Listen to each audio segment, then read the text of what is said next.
Sidang penonton yang dirahmati Allah, satu lagi perkara yang saya ingin sentuh di sini ialah kadang-kala bila datang musim-musim yang macam ni, ramailah juga orang yang mengeluarkan berbagai-bagai petua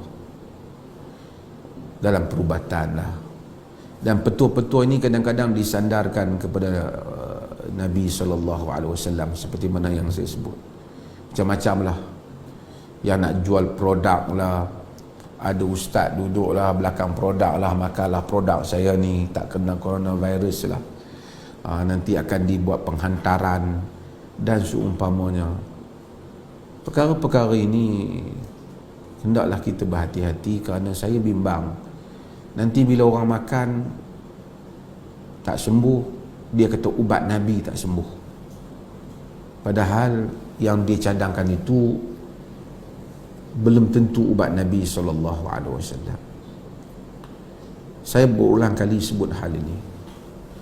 Para ulama dalam membahaskan bahan-bahan yang disebut oleh Nabi dalam perubatan ini, yang digunakan oleh Nabi, terbahagi sekurang-kurangnya pada dua aliran. Iaitu pertama, aliran yang menganggap bahawasanya apa saja yang Nabi sebut daripada bahan-bahan habbatus sauda ke, hindi ke, semua yang Nabi sebut ini ialah merupakan wahyu divine, maka dia seakan-akan merupakan wahyu, dia seakan-akan adalah dia memang tunjuk ajar Allah, seakan-akan ia tunjuk ajar Allah untuk kita semua mengamalkannya.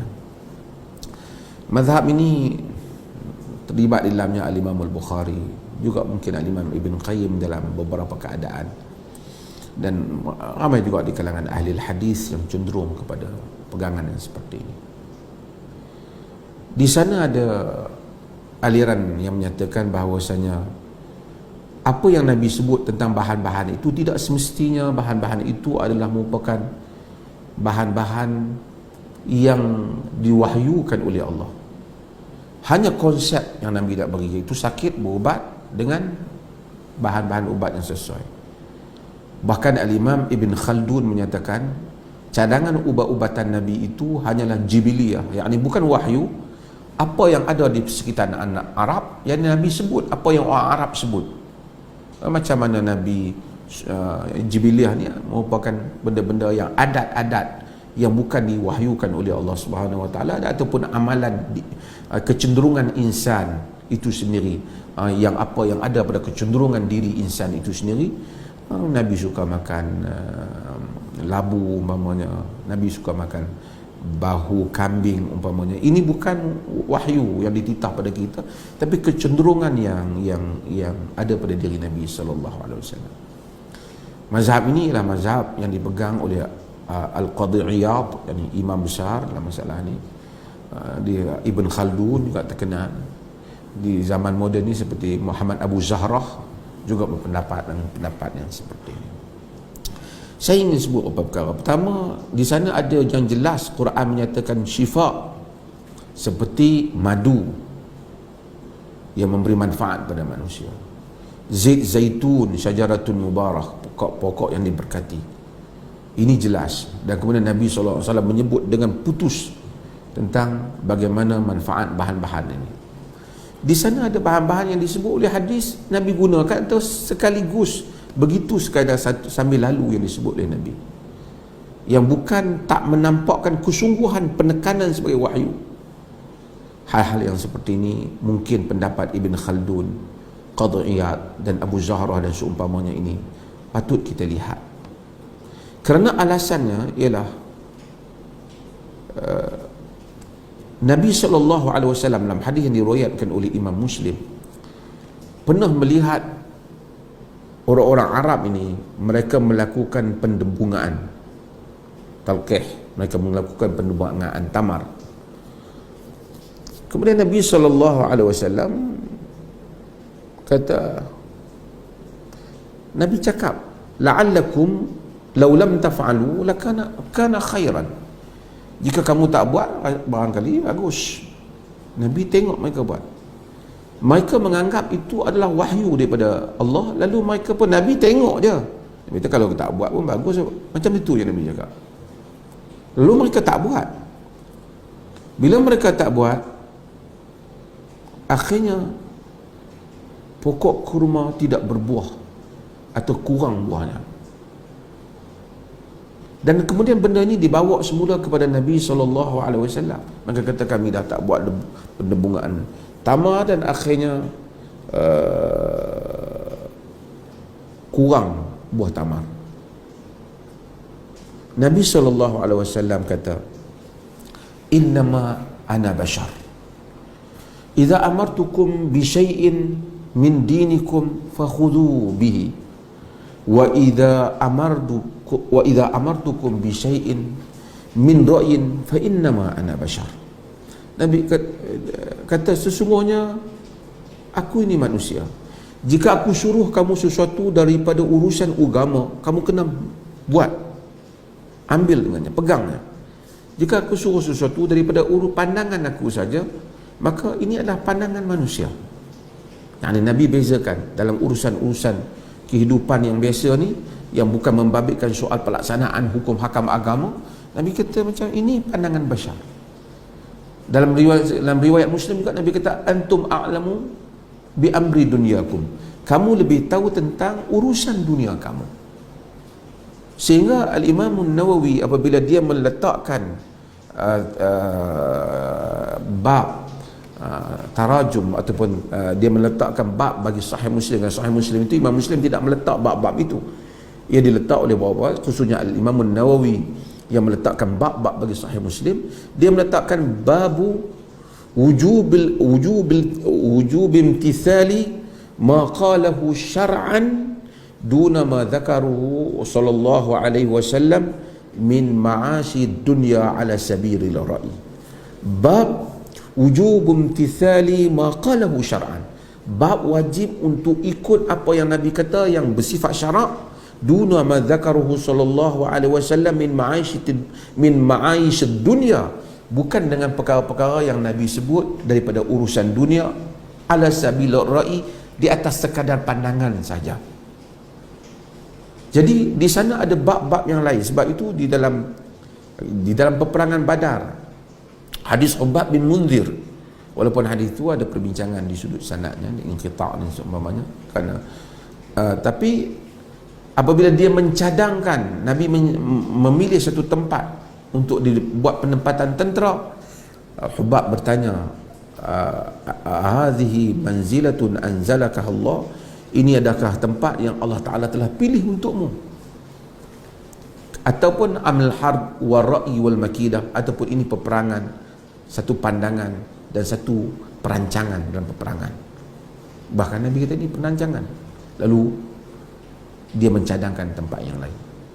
Juga berhubung dengan hadis ghilah umpama, iaitu suami menyetubuhi isteri semasa tempoh isteri sedang menyusukan anak, yang pada peringkat awal Nabi ingin melarangnya, kemudian Nabi melihat orang Parsi melakukannya, baginda tidak melarangnya.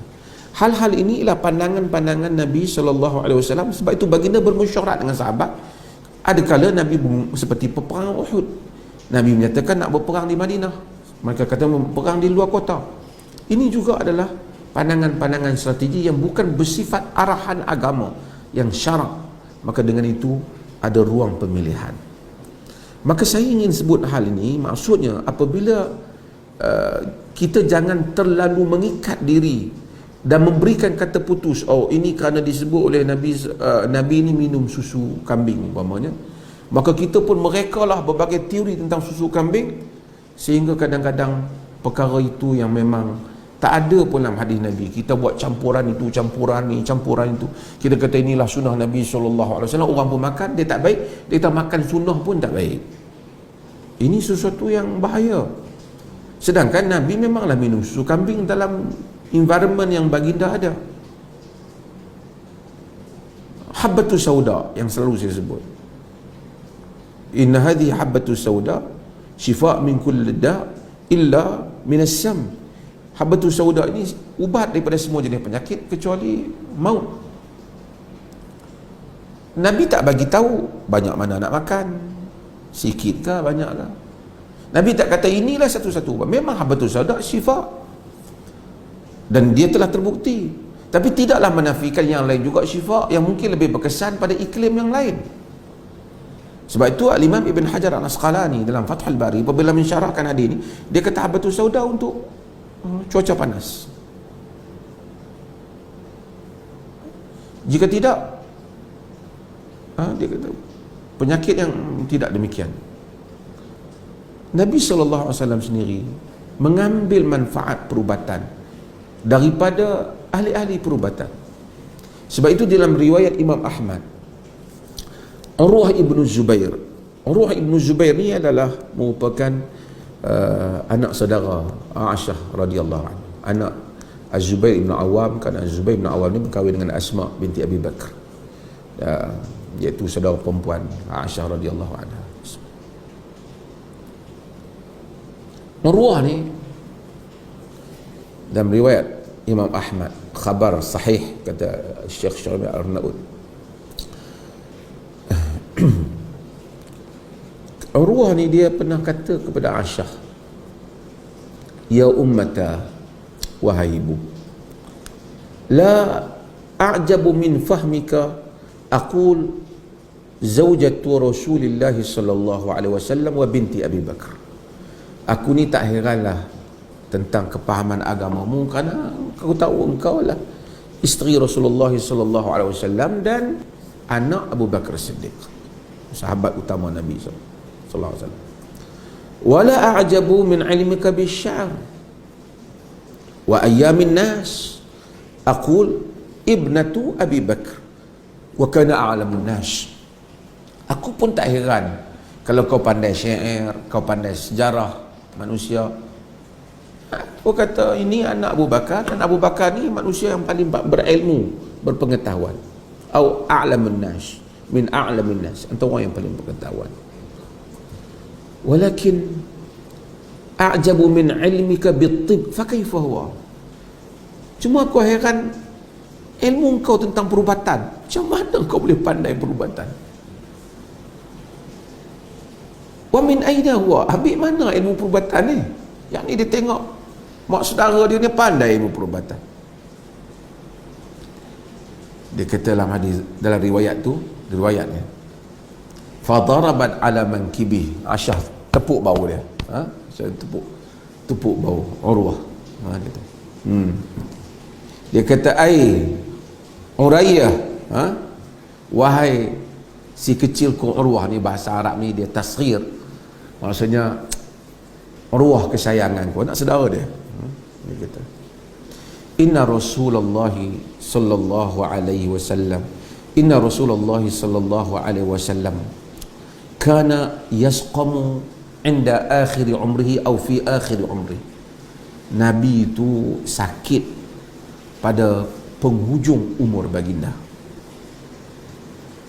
Wa kanat taqdamu alaihi wufudul Arab fayan'atu lahul an'at wa kuntu u'alijuha lahu famin thamma.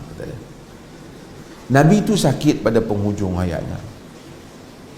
Utusan-utusan Arab ni datang menziarahi Nabi, wufud al-Arab min kulli wajhin, fakanat taqdamu alaihi wufudul Arabi min kulli wajhin. Perwakilan Arab ni datang kepada Nabi daripada semua pelosok. Fatan'atu lahul an'at, kemudian mereka mensifatkan kepada baginda ataupun jenis-jenis ubat. Wa kuntu u'alijuha lahu, aku yang menguruskan ubat tu untuk Nabi. Famin thamma, daripada sanalah aku dapat ilmu perubatan. Maksudnya Nabi sendiri apabila sakit, Nabi memakai nasihat-nasihat perubatan yang dicadangkan oleh ahli-ahli perubatan. Dengan itu, saya kadang-kadang tengok ada yang bercakap di kalangan golongan agama, mungkin mereka kena berhati-hati lah bercakap mereka. Mereka kata tak perlu dah ubat-ubatan ni, cukup lah dalam hadis Nabi ni semua dah ada dah ubat-ubat ni. Sedangkan Nabi sendiri, kata Aisyah, mengambil nasihat perubatan daripada tokoh-tokoh ahli-ahli perubatan Arab. Kata Ibn Khaldun, Nabi itu datang untuk bawa syariat, dia bukan untuk datang bawa ubat. Sebab itu ubat yang disebut oleh Nabi di sisi Ibn Khaldun ialah suatu min bab adat wa umur al-jibiliyah, adat dan umur-umur keinsanan Nabi SAW. Ia tidak merendahkan kedudukan Nabi, tapi Nabi yang spirit yang hendak dicapai, yang diberi oleh, yang semangat yang hendak ditunjukkan oleh Nabi, bila sakit berubat. Nabi kata, ya ibadallah tadawu fa inna Allah lam yada'u da'a illa wada'a lahu dawa illa da'u wahid al-arab. Dalam hadis di Abu Dawud dan Tirmizi, ya ibadallah tadawu, wahai Allah berubat kamu. Fa inna Allah lam yada'u da'a illa wada'a lahu dawa. Allah Ta'ala bagi penyakit melainkan bagi ubat. Jadi kita cari, Nabi sendiri mencari ubat itu, kerana ini bidang ahlinya. Apabila terlalu banyak orang nak mengkomersialiskan agama, mereka reka macam-macam jenis ubat disandar kepada Nabi. Sebab itu dulu pihak JAKIM ada keluarkan supaya jangan guna nama ubat sunnah yang untuk dijualan. Di Perlis pun kita bagi tahu jangan guna. Penggunaan ini abuse nama sunnah. Sunnah Nabi ialah sakit berubat dan rujuk ubat kepada pakarnya. Apabila ubat itu memenuhi keperluan sakit itu, maka itulah ubat yang sunnah. Sebab itu saya selalu ulangi, bukan tidak ada, ramai telah menyempitkan agama. Perubatan Islam ialah jampi, kemudian kismis dicampur dengan susu kambing, campur dengan tamar, campur dengan apa, ubat Nabi SAW. Sedangkan Nabi pun tak pernah buat demikian.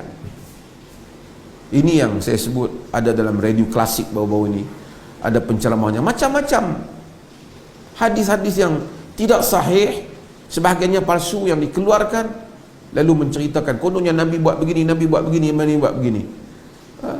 Banyak hadis-hadis, hatta ada hadis-hadis yang mensifatkan tentang bahan-bahan perubatan Nabi itu juga sebahagiannya tidak sahih, bahkan ada yang palsu.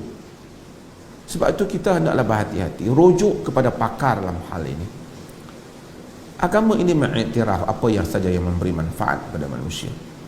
Jika kita lihat bermanfaat, ubat itu terbukti, vaksin itu terbukti menyelamatkan manusia, kita ambil. Akhirnya timbul golongan anti vaksin. Dia kata dalam Islam tak ada vaksin, dalam Islam makan kurma aja bagi. Ini juga tidak disebut dalam hadis Nabi demikian. Baginda kata tadawu, berubat. Fa inna Allah lam yada'u da'a illa wada'a lahu dawa. Allah tak letakkan penyakit melainkan letak bersamanya kesembuhan, ubat. Ya, kita carilah ubat. Aisyah tolong bancuh untuk Nabi, dia orang sifatkan Aisyah tolong bancuh untuk Nabi sallallahu alaihi wasallam.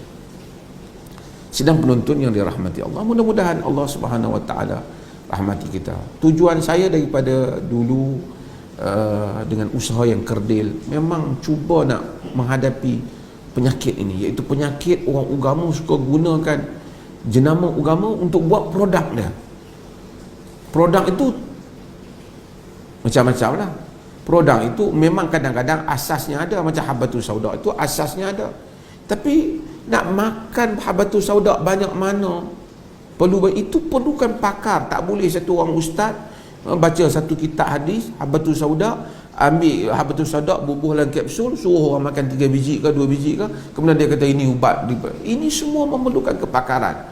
Nabi merujuk pada pakar. Nak makan kurma ada hadis tentang ajwa, tak apa, ada hadis tentang ajwa, tapi dengan kadar-kadarnya.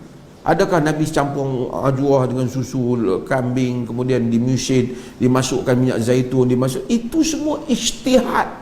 Kemungkinan ia berkesan, kemungkinan ia baik, kemungkinan ia sembuh, tak apa, tapi jangan sandarkan kepada Nabi SAW.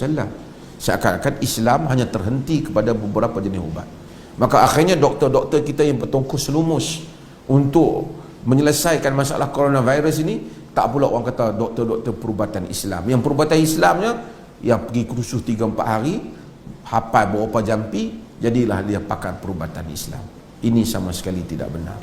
Doktor-doktor kita yang sedang menghadapi coronavirus ini, mereka sedang melaksanakan tugasan sebagai para mujahid untuk mempertahankan negara ini daripada kematian dan serangan penyakit yang sama seperti serangan musuh. Mudah-mudahan Allah Subhanahu wa taala rahmati kita, luaskan minda pemikiran kita, jadikan ini adalah agama yang mana luas konsepnya, luas maksudnya, tinggi ketamadunannya, seperti mana yang diajar oleh Nabi kita Muhammad sallallahu alaihi wasallam. Sekian, assalamualaikum warahmatullahi wabarakatuh.